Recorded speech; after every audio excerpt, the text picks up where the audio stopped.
സമ്മേളനത്തിന് മഹല്ലുകളെ ഇളക്കണം. എല്ലാ മഹല്ലുകളെയും ഇളക്കിക്കൊണ്ട് എല്ലാവിധ സൗകര്യങ്ങളും സഹായങ്ങളും ചെയ്തുകൊണ്ട് നമ്മൾ അതിൻ്റെ മുന്നിൽ നിന്നുകൊണ്ട് മഹല്ലുകൾക്ക് നേതൃത്വം നൽകണം. അതേപ്രകാരം മഹല്ലുകളിലൊക്കെ നടക്കുന്ന ചില ഫിത്തനകളുണ്ടല്ലോ, നമ്മുടെ നാട്ടിൽ മൊത്തത്തിൽ ഇങ്ങനെ ചില ഫിത്തനകളൊക്കെ ഇറങ്ങുന്നുണ്ട്. ആ ഫിത്തനകളൊക്കെ തടുക്കാൻ നമ്മൾ എന്താക്കണം? നിങ്ങൾ ആലിമീങ്ങളായ നിങ്ങൾ, ഇവിടെ ഉമറാക്കളും ഉണ്ടല്ലോ, ഉമറാക്കളും കൂടിക്കൊണ്ട് ഇതൊക്കെ വെറുതെ ഫിത്തനയാണ്, സമസ്ത എന്നത് ദീൻ സംരംഭം നേരത്തെ പറഞ്ഞ പോലെ രാശിയൊന്നും സമസ്തക്കില്ല, ദീനിന്റെ ഫിത്തന ഉണ്ടാക്കുന്ന പ്രവർത്തനങ്ങൾ നടക്കുന്നുണ്ട് എന്ന് മനസ്സിലാക്കി അതിനെ പ്രതിരോധിക്കാൻ നമ്മളെ വെള്ളിയാഴ്ചകളും അതുപോലെ നമ്മൾ ബന്ധപ്പെടുന്ന ഉമറാക്കളൊക്കെ കൂട്ടിക്കൊണ്ടിട്ട് നമുക്കതിനു വേണ്ടി നല്ല പ്രവർത്തനങ്ങൾ നടത്തി ഒറ്റക്കെട്ടായി നമുക്ക് പ്രവർത്തിച്ചുകൊണ്ട് ഈ സമ്മേളനത്തോടുകൂടെ സമ്മേളനം വിജയിപ്പിച്ചുകൊണ്ടും അതേപ്രകാരം നമ്മുടെ ഇടയിലുള്ള ഈ അഴുക്കുകളൊക്കെ നീക്കിക്കൊണ്ടും ഒരൊറ്റക്കെട്ടായി നമുക്ക് മുന്നോട്ട് പോവാൻ നമുക്ക് കഴിയണം. ഒരു സദസ്സാണ്, പണ്ഡിതന്മാരുടെ സദസ്സ്, ഉലമാ ഉമറാവിന്റെ സദസ്സാണ്. അതുകൊണ്ട് തന്നെ ദർസാണ് നമ്മുടെ വിഷയം. ദർസ് എന്ന് പറഞ്ഞാൽ പണ്ട് നേരത്തെ പറഞ്ഞതുപോലെ ഇവിടെ ഇൽമ് ഇസ്ലാമിനെ വിതരണം ചെയ്തത് ദർസാണ്. ദർസ് പലതും ശോഷിച്ചു പോയിട്ടുണ്ട്. വലിയ വലിയ ദർസുകളൊക്കെ ഉണ്ടായിരുന്ന സ്ഥാനത്ത് ആ ദർസുകളൊക്കെ ഇന്ന് കാലിയായി നിൽക്കുന്നുണ്ട്. പകരം ചില സ്ഥലങ്ങളിലൊക്കെ അറബി കോളേജുകൾ വന്നിട്ടുണ്ട്. ഏതായിരുന്നാലും ദർസിനെ സംബന്ധിച്ചുള്ള ഒരു പ്രത്യേകത എന്താണെന്ന് ചോദിച്ചാൽ ഇക്തിബാസ് എന്ന് പറയുന്ന സംഗതിയാണ്. ഇക്തിബാസ്, ഉസ്താദിനെ പകർത്തുക. ഉസ്താദിനെ പകർത്തുക എന്നുള്ള സ്വഭാവമാണ് ഇൽമിന്റെ കാര്യത്തിൽ ഏറ്റവും വലിയ കാര്യം. റസൂലിന്റെ സഹാബത്ത്, റസൂൽ കരീം സല്ലല്ലാഹു അലൈഹി വസല്ലം സഹാബത്ത് എന്ന് പറയുന്ന അതാണ്. റസൂലിനെ പകർത്തിയവരാണ്. റസൂലിനെ എല്ലാ ജീവിതവും എല്ലാ ഭാഗവും പകർത്തിയവരാണ് സഹാബത്ത്. എന്തുകൊണ്ട്? സുഹബത്ത് കൊണ്ടുണ്ടാവുന്നതാണ്. സുഹബത്ത്, ആ സുഹബത്താണ്. അങ്ങനെയാണ് നമ്മളെ മുദരിസൻ പള്ളി ദർശനെ സംബന്ധിച്ച് അത് മറ്റു ചില സ്ഥാപനങ്ങളൊന്നും കിട്ടിക്കൊള്ളുന്നില്ല. പള്ളി ദർശന്റെ ആ സ്വഭാവം ഉസ്താദ് എങ്ങനെയാണോ ഒരു രാപ്പകൽ ജീവിക്കുന്നതെന്ന് കണ്ട് മനസ്സിലാക്കുന്ന ഒരു സന്ദർഭം അവിടെ ഉണ്ട്. അതാണ് നമ്മൾ പ്രത്യേകം ശ്രദ്ധിക്കേണ്ടത്. അതുകൊണ്ട് ഉസ്താദ് എങ്ങനെയാണോ, ഇർഷാദ് ഉസ്താദ് എന്ന് പറഞ്ഞിട്ടുണ്ട്. 6 കാര്യങ്ങൾ ഇൽമു പഠിക്കാൻ വേണ്ടി കുട്ടികളോട് ബഹുമാനപ്പെട്ട മഹാന്മാര് ഉപദേശിച്ച കൂട്ടത്തിൽ പറഞ്ഞിട്ടുണ്ട്. ഇർഷാദ് ഉസ്താദിൻ, ഉസ്താദിന്റെ ഇർഷാദ് എന്ന് പറഞ്ഞാൽ ഉസ്താദ് ഇങ്ങനെ ജീവിക്കന്നെ, ഉസ്താദ് ജീവിക്കുന്ന ആ ജീവിത രീതി അത് പഠിക്കുക. കിതാബ് വേറെ പഠിക്കുക, കിതാബ് പറഞ്ഞ അനുസരിക്കായിരുന്നു ഉസ്താദ് ജീവിക്കാതെ അനുസരിച്ച് ജീവിക്കുക. അതിന് നമ്മളെ പള്ളി ദർശനം കൊണ്ടേ കിട്ടുള്ളൂ. അതാണ് ആ പഴമയായിട്ട് ആ മൂല്യന്മാർ ആ തലയെക്കെട്ടും ആ ഡ്രസ്സും സംഗതിയൊക്കെ തുടങ്ങിയിട്ട് അവരുടെ എല്ലാ സംഗതികളും അങ്ങനെ പകർത്താൻ അവർക്ക് കഴിഞ്ഞത് ഉസ്താദിനെ കണ്ട് പകർത്തിയതാണ്. അതുകൊണ്ട് ദർസ് എല്ലാ സ്ഥലത്തും വേണം. അതുകൊണ്ട് എൻ്റെ മുദരിസന്മാരായ സഹോദരന്മാർ ചെയ്യേണ്ടത് പള്ളി ദർസ് തന്റെ ഒരു ദർസും 4 കുട്ടികളും എന്നുള്ളതിലുപരി ആ നാട്ടിലെ എല്ലാ കുട്ടികളും നമ്മൾ ദർസുമായിട്ട് ബന്ധപ്പെടണം. അതോടുകൂടെ രക്ഷിതാക്കളും ഉമ്മമാരും ഒക്കെ തന്നെ ആ ദർസ് എന്ന് പറയുന്ന ഒരു വിഷയം അവരുടെ മനസ്സിലാണ്. പണ്ട് അങ്ങനെയാണ്, നമ്മളൊക്കെ ചെറുപ്പത്തിൽ ദർസിൽ പോയ കാലത്ത് ചെലവൂടി പോകുന്നു. ചെലവൂടി ഇല്ല, ചെലവൂടി എന്ന് പറഞ്ഞതും അതിന്റെ ഒരു ഭാഗമാണ്. റസൂൽ കരീം സല്ലല്ലാഹു അലൈഹി വസല്ലം സഹാബത്ത് ഈ ദർസിൽ പഠിച്ചിരുന്ന അല്ലെങ്കിൽ സുഫത്തിന്റെ അയൽക്കാരെന്ന് പറയുന്ന ആൾക്കാരൊക്കെ ഓരോരുത്തരുടെ വീട്ടിലേക്ക്, ഒരാളെ വീട്ടിൽ രണ്ടാളെ ഭക്ഷണം, മൂന്നാമത്തെ ഒരാളെ കൊണ്ടുപോയിക്കോ എന്ന് പറഞ്ഞിട്ട് കൊണ്ടുപോകല്ലോ. അങ്ങനെയാണ് ചെലവുകൊടി തുടങ്ങിയത്. ആ ചെലവ് കൊടിയും നല്ലതാണ്. കാരണം ഈ മൂല്യാലുട്ടി വരാനുണ്ടല്ലോ എന്നുള്ള നിലയ്ക്ക് സ്വന്തം കുട്ടികൾക്ക് കഞ്ഞിയാണെങ്കിൽ വറ്റൂറ്റി കൊടുക്കും നമ്മളെ മുത്തഅല്ലിമീങ്ങൾക്ക്. ആ നിലക്കുള്ള ഒരു ബന്ധം, അപ്പൊ ഇൽമിനോടുള്ള സ്നേഹവും ബന്ധവും ഒക്കെ അങ്ങനെ ഉണ്ടായിരുന്നു.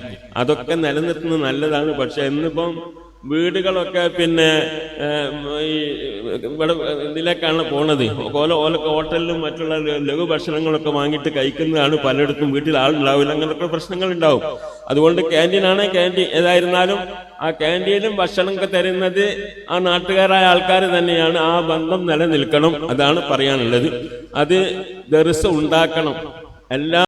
എല്ലാ വീട്ടിലെയും കുട്ടികൾ നമ്മളെ ദർസുമായി ബന്ധപ്പെടണം, അതിന് പ്രവർത്തിക്കണം. ഇപ്പം സ്കൂൾ വിദ്യാഭ്യാസം നിർബന്ധമാണ്. 10ാം ക്ലാസ് വരെ കുട്ടികൾ പഠിക്കണം എന്നുള്ളത് ശരിയാണ്. അതിന് നമ്മൾക്ക് എന്താക്കുന്ന നിയമ തടസ്സങ്ങളൊന്നും നമുക്ക് ചെയ്യാൻ പാടില്ലാത്തത് ചെയ്യണ്ട.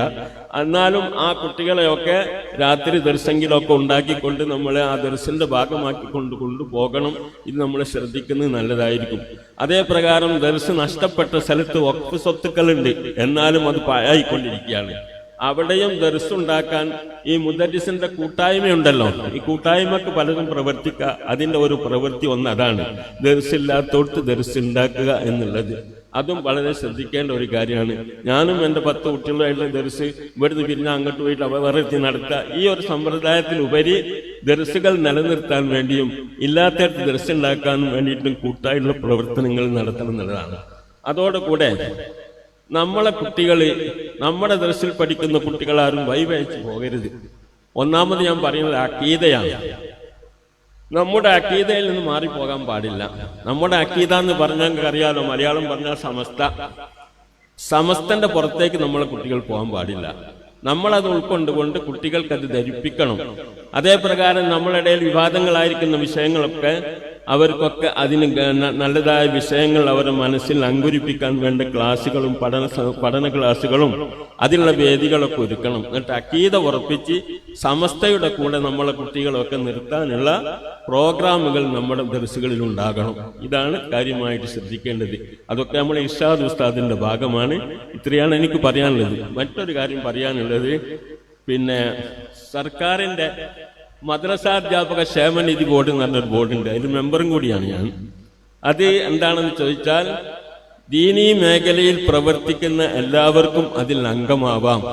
മദ്രസയിൽ മാത്രമല്ല, അത് അങ്ങനെ തന്നെ നമ്മൾ ഓർഡർ ആക്കിയിട്ടുണ്ട്.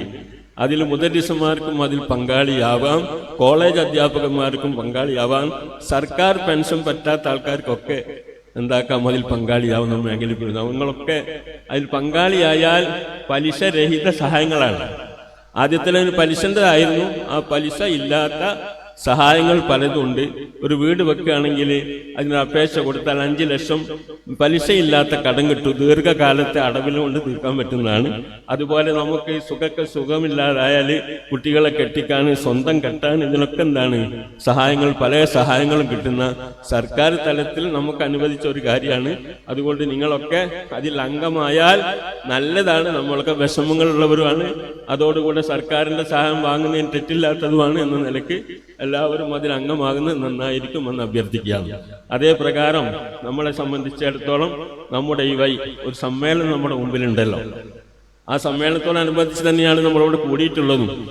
ആ സമ്മേളനം പ്രത്യേക ഒരു സമ്മേളനം തങ്ങൾ ഇവിടെ സൂചിപ്പിച്ചതുപോലെ നിങ്ങളൊക്കെ മനസ്സിലാക്കിയതും പ്രവർത്തിച്ചതും പോലെ തന്നെ സമ്മേളനത്തിന് മഹല്ലുകളെ ഇളക്കണം. എല്ലാ മഹല്ലുകളെയും ഇളക്കിക്കൊണ്ട് എല്ലാവിധ സൗകര്യങ്ങളും സഹായങ്ങളും ചെയ്തുകൊണ്ട് നമ്മൾ അതിന്റെ മുന്നിൽ നിന്നുകൊണ്ട് മഹല്ലുകൾക്ക് നേതൃത്വം നൽകണം. അതേപ്രകാരം മഹല്ലുകളിലൊക്കെ നടക്കുന്ന ചില ഫിത്തനകൾ ഉണ്ടല്ലോ. നമ്മുടെ നാട്ടിൽ മൊത്തത്തിൽ ഇങ്ങനെ ചില ഫിത്തനകളൊക്കെ ഇറങ്ങുന്നുണ്ട്. ആ ഫിത്തനകളൊക്കെ തടുക്കാൻ നമ്മൾ എന്താക്കണം? നിങ്ങൾ ആലിമീങ്ങളായ നിങ്ങൾ ഇവിടെ ഉമറാക്കളും ഉണ്ടല്ലോ, ഉമറാക്കളും കൂടിക്കൊണ്ട് ഇതൊക്കെ വെറുതെ ഫിത്തനയാണ്. സമസ്ത എന്നത് ദീൻ സംരംഭം നേരത്തെ പറഞ്ഞ പോലെ രാശിയൊന്നും സമസ്തക്കില്ല. ദീനിന്റെ ഫിത്തന ഉണ്ടാക്കുന്ന പ്രവർത്തനങ്ങൾ നടക്കുന്നുണ്ട് എന്ന് മനസ്സിലാക്കി അതിനെ പ്രതിരോധിക്കാൻ നമ്മളെ വെള്ളിയാഴ്ചകളും അതുപോലെ നമ്മൾ ബന്ധപ്പെടുന്ന ഉമറാക്കളൊക്കെ കൂട്ടിക്കൊണ്ടിട്ട് നമുക്കതിനു വേണ്ടി നല്ല പ്രവർത്തനങ്ങൾ നടത്തി ഒറ്റക്കെട്ടായി നമുക്ക് പ്രവർത്തിച്ചുകൊണ്ട് ഈ സമ്മേളനത്തോടുകൂടെ സമ്മേളനം വിജയിപ്പിച്ചുകൊണ്ടും അതേപ്രകാരം നമ്മുടെ ഇടയിലുള്ള ഈ അഴുക്കുകളൊക്കെ നീക്കിക്കൊണ്ടും ഒരൊറ്റക്കെട്ടായി നമുക്ക് മുന്നോട്ട് പോവാൻ നമുക്ക് കഴിയണം.